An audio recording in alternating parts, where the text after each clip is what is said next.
Perkenalkan, kami dari kelompok 7 akan membahas pajak penghasilan pasal 23. Baiklah, pertama-tama kita harus tahu apa itu PPh pasal 23.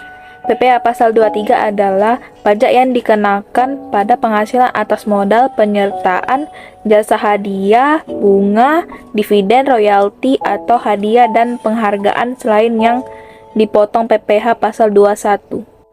Baik, berikut ini ada dasar hukum PPh pasal 23. Menurut ATEP 2011, dasar hukum PPh pasal 23 adalah sebagai berikut. Pasal 23 Undang-Undang Nomor 7 Tahun 1983 tentang pajak penghasilan sebagaimana telah diubah terakhir dengan Undang-Undang Nomor 36 Tahun 2008 tentang perubahan keempat Undang-Undang Nomor 7 Tahun 1983 tentang pajak penghasilan. Peraturan Menteri Keuangan Nomor 244 PMK 03 2008 tentang jenis jasa lain sebagaimana dimaksud dalam pasal 23 ayat 1 huruf C angka 2 Undang-Undang Nomor 7 Tahun 1983 tentang pajak penghasilan sebagaimana telah beberapa kali diubah terakhir kali dengan Undang-Undang Nomor 36 Tahun 2008. Berikut subjek pajak pasal 23. Yang pertama, WP dalam negeri yang meliputi WP badan dalam negeri dan orang pribadi dalam negeri. Yang kedua, BUT yang berstatus sebagai WP luar negeri juga dapat dikatakan sebagai subjek pajak pasal 23. Namun, pemenuhan kewajiban perpajakannya dipersamakan dengan WP badan dalam negeri juga merupakan subjek pajak pasal 23. Baik, berikut juga ada objek pajak PPh pasal 23. Yang pertama, dividen. Berada di pasal 4 ayat 1 huruf G UU PPh. Yang kedua, ada bunga yang berada di pasal 4 ayat 1 huruf F UU PPh. Yang ketiga, ada royalti berada di pasal 4 ayat 1 huruf H UU PPh.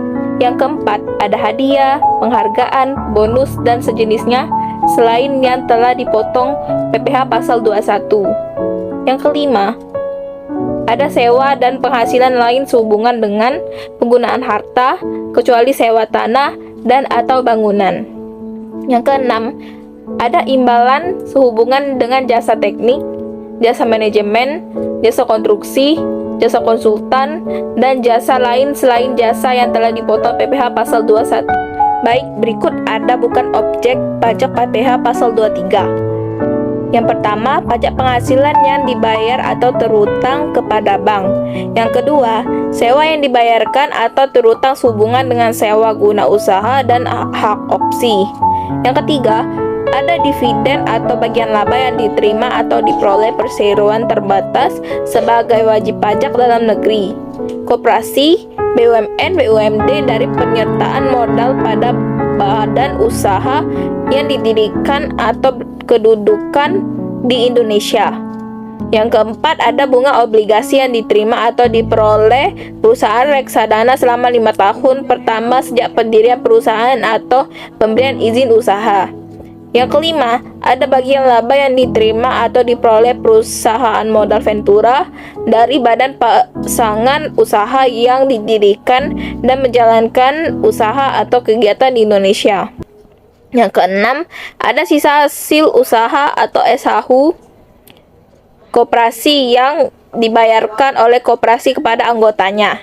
Yang ketujuh, ada bunga disimpan yang tidak melebihi batas yang ditetapkan dengan keputusan Menteri Keuangan yang dibayarkan oleh koperasi kepada anggotanya. Batas penghasilan tersebut adalah sebesar jumlah yang tidak melebihi dari 240.000 setiap bulan dan pengenaannya bersifat final.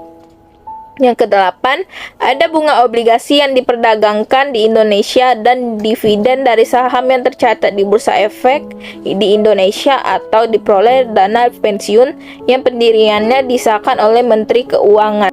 Pokok bahasan yang akan kita bahas yaitu tentang wajib pajak PPh pasal 23, di mana wajib pajak PPh pasal 23 dibagi menjadi dua.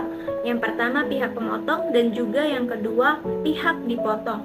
Pihak pemotong PPh pasal 23 adalah badan pemerintah, subjek pajak dalam negeri, penyelenggara kegiatan, bentuk usaha tetap atau BUT, dan juga perwakilan perusahaan luar negeri lainnya, serta wajib pajak pribadi dalam negeri yang sudah ditunjuk oleh Direktur Jenderal Pajak. Sedangkan pihak yang dipotong oleh PPh pasal 23 yaitu wajib pajak dalam negeri serta BUT atau yang dikenal dengan bentuk usaha tetap. Selanjutnya, fungsi PPh pasal 23, di mana fungsi PPh pasal 23 termasuk ke dalam fungsi budgeter atau sumber keuangan negara. Fungsi budgeter sendiri adalah upaya pemasukan uang sebanyak-banyaknya sebagai kas negara pemerintah dengan menggunakan cara ekstensifikasi dan intensifikasi pemungutan pajak melalui penyempurnaan peraturan berbagai jenis pajak. Jenis pajak PPh pasal 23 ada 4 jenis, yaitu yang pertama golongan, yang kedua sifat, yang ketiga pungutan, yang keempat pemungut pajak. Yang pertama jenis golongan. Di sini termasuk pajak langsung karena pajak penghasilan itu ditanggung sendiri oleh wajib pajak dan tidak dibebankan kepada orang lain. Yang kedua, sifat. Termasuk pajak subjektif karena pungutan yang dikenakan dari kegiatan sewa, dividen, bunga, royalti. Yang ketiga, pungutan PPh pasal 23 berkategori pajak yang terpusat atau pajak pusat.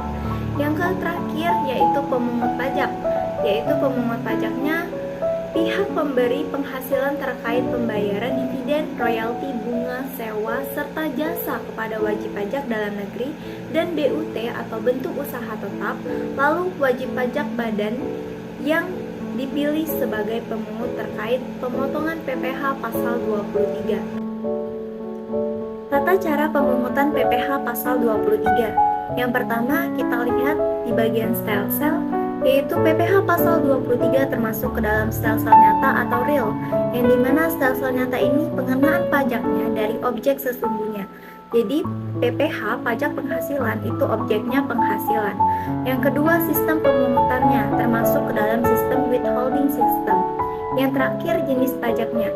Jenis pajaknya termasuk yang bersifat tidak final karena pajaknya perlu diperhitungkan kembali bersamaan dengan penghasilan wajib pajak lain dan untuk dikenakan tarif pajak pada SPT tahunan.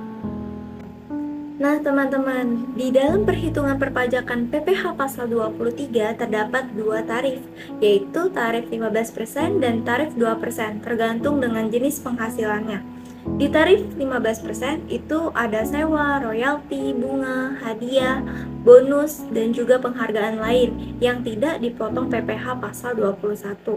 Dan di dalam tarif 2% ada sewa dan imbalan jasa. Imbalan jasanya itu seperti teknik, manajemen, konstruksi, konsultan, jasa lain yang tidak dipotong PPh pasal 21. Di sini ada rumus perhitungan perpajakan PPh pasal 23 di mana tarif 15% dan 2% itu tergantung dengan jenis penghasilannya dan dikalikan dengan dasar pengenaan pajak atau dengan kata lain jumlah brutonya.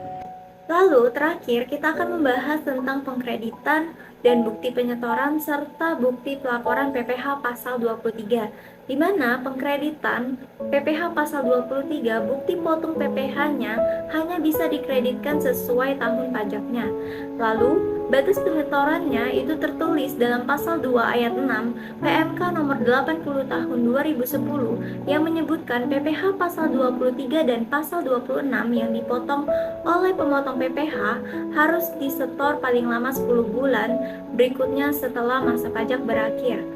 Terakhir, batas pelaporan PPh pasal 23 di mana diwajibkan menyampaikan surat pemberitahuan masa selambat-lambatnya 20 hari setelah masa pajak berakhir. Demikian penjelasan dari kelompok kami. Terima kasih.